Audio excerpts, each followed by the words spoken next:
Tafadzwa Ranganai. He's the silent man behind the scenes, but he's very effective. You can hear him in his writing.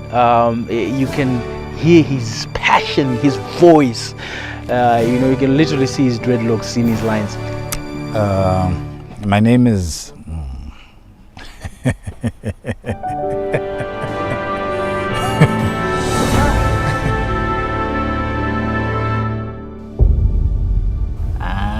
Kuni kwatiri kuenda kwako tinofane mari zvelevu rekuti boys mukaona kuti tokona kutosiya kana kukorokota Tafadzwa ndakashanda naye. Handina kushanda naye mumaproductions akawanda, but ndakashanda naye. Kana ari pabasa Tafadzwa means business.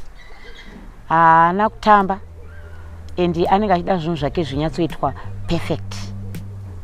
Tafadzwa is someone kuti kana ari pabasa anombosiya kutamba paside oita zvebasa. Ari munhu anogona, ari munhu anonyatso kana ari kukuexplainera whatever zvada kuti unzwisise, anonyatso explaina zvokuti unonzwisisa. Tafadzwa Ranganai. He's the silent man behind the scenes, but he's very effective. You can hear him in his writing. You can hear his passion, his voice.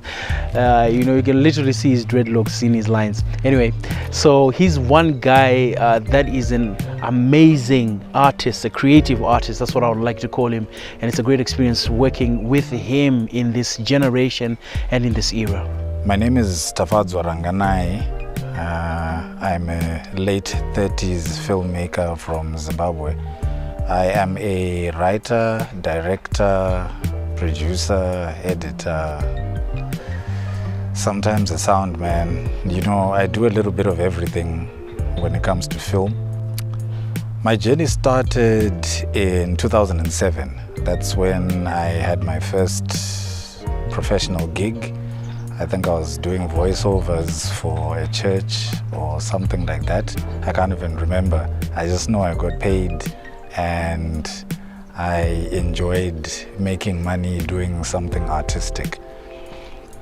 So a little bit about myself.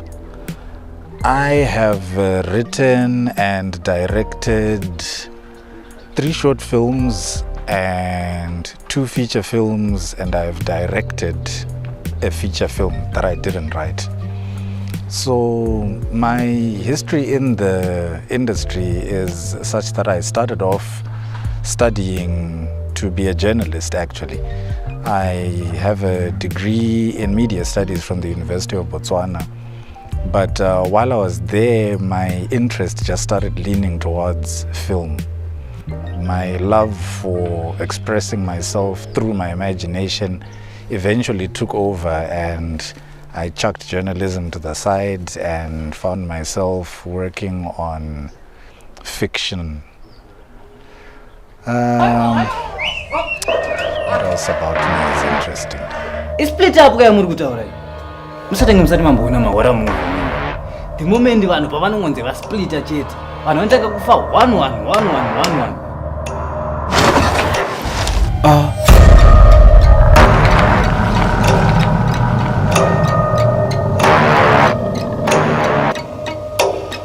I started off, my career is interesting in that I started off in Botswana.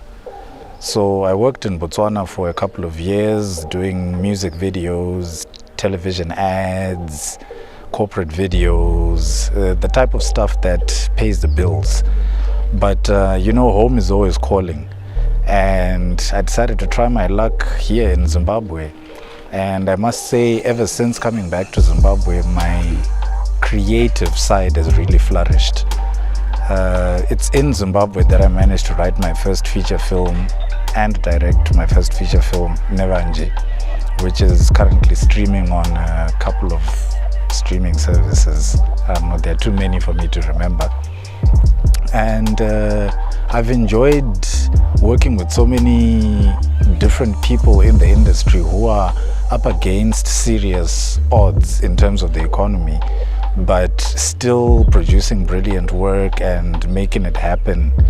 I think if there's one area that shows the true resilience of Zimbabwean people, it's actually within the film industry.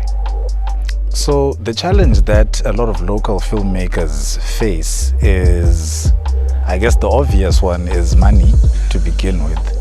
But I don't really like mentioning that first because it's not a problem that's really unique to Zimbabwe. I think independent film in general struggles from funding. The one that is really close to my heart and really grinds my gears, if I'm being honest, is that we struggle with distribution platforms.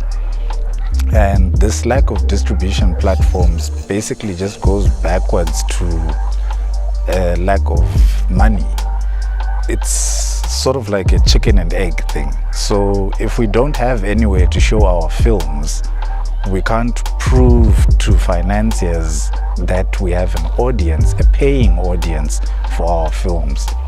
One of the radical ideas that I have that I think should be implemented is that our cinemas should be given a quota of local films that they show in a year, pending, of course, passing quality control and all of that. But yeah, the major problem we have is distributions. We're making films, but we're struggling to get them to our audiences. When I think of people who I had seen growing up and were curious about meeting in life, the person that first comes to mind actually is Ben Mahaka. He was one of those cats you'd always see on Studio 263 and be like, oh, that dude is so cool, he's smooth. But the thing that I love most about working with him is, much like myself, he is a film nerd. He loves everything new about film. He just loves intricate little details, and he has all these little facts running around in his head about film equipment, about filming styles, about filming directors, about anything you can imagine. And I love a film nerd because I consider myself a film nerd. ZAFTAs, long overdue, and I don't think I can state that more. I mean, for a long time, so many people have contributed to growing this industry and they've not been celebrated. For a very long time, we had to rely on the NAMAs as our award, for our award fix, you could say. And the problem with the NAMA awards is because it's trying to cover the entire arts sector, there was just so very little they could offer for the film and television sector within the arts. So you always had a situation where the people who would be recognized would be producers or directors when their production is named Best TV or Best Film, and then a couple of actors and a couple of actresses. But what that meant was it left out writers, it left out makeup artists, production designers, editors, DOPs, and these are guys who are the true workhorses of our industry. So I think I'm really glad that the ZAFTAs have come around. It's about time that, you know, the rest of the guys got a bit of recognition.